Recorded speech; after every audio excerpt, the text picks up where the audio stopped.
የወሎ ኦሮሞ ቤቱ ድረስ ሄደ ልትገድለው ሄደ ቁጭ ብሎ ይጠብቅ የሚል እስላማዊ አስተምሮ የለም። በዚህ ይከምሩሃል፣ አትድባቸው። ከከሚሴ ተነስተው ወልዲያ ከመጡ አንተ ሳትሆን እኔ ነኝ እነሱ ጠላት።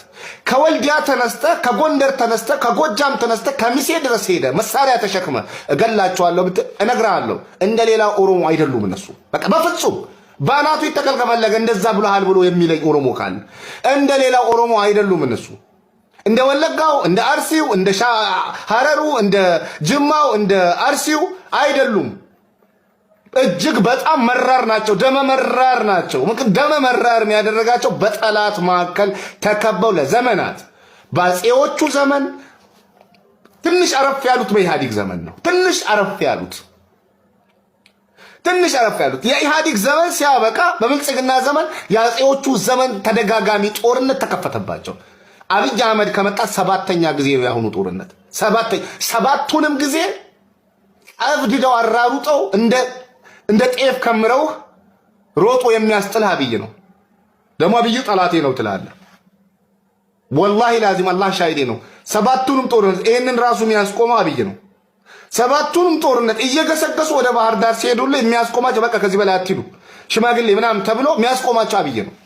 አብይ እነሱን እየበደለ ያለ መሪ እንጂ አንተን እየበደለ ያለ መሪ አይደለም። እንደ ሌላ ኦሮሞ አይደሉም። ሌላ ኦሮሞ እየሰደብከው ስሙን እያጠፋው ምንም አይነት አቋም። እነዚህ ግን አትንካቸው፣ ከነካቸው መልስ ይሰጡሃል። ምክንያቱም ያንተን ተንኮል ለዘመናት ተሸክመው ኖረዋል። ያንተን ተንኮል ለዘመናት ሲዋጉ ኖረዋል። ከምኒልክ በፊት ነው እንግዲህ እነሱ ውጊያ ላይ የኖሩት ወንድሜ። ከምኒልክ በፊት ባጼዎቹ ጊዜ የጀመረ አይደለም። እነሱ እዛ ጋር የሚደርስባቸው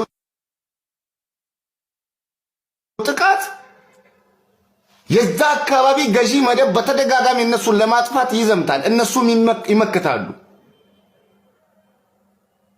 ከዛ የቀጠለ ነው ወደ ምኒልክም ዘመን የመጣው ወደ አፄ ኃይለ ሥላሴም ዘመን የመጣው ወደ ደርጉም ዘመን የመጣው ወደ በኢህአዲግ ዘመን ትንሽ ጋፕ አለችና ይሄው ወደ ብልጽግናም ዘመን መጣ። ስለዚህ እነሱ ኖረውበታል።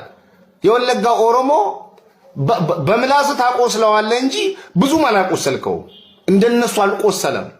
እነዚህ የቆሰሉ ነብር ናቸው። የቆሰለ ነብር ደግሞ ድጋሚ መጥቼ ቁስልን እነካካባለሁ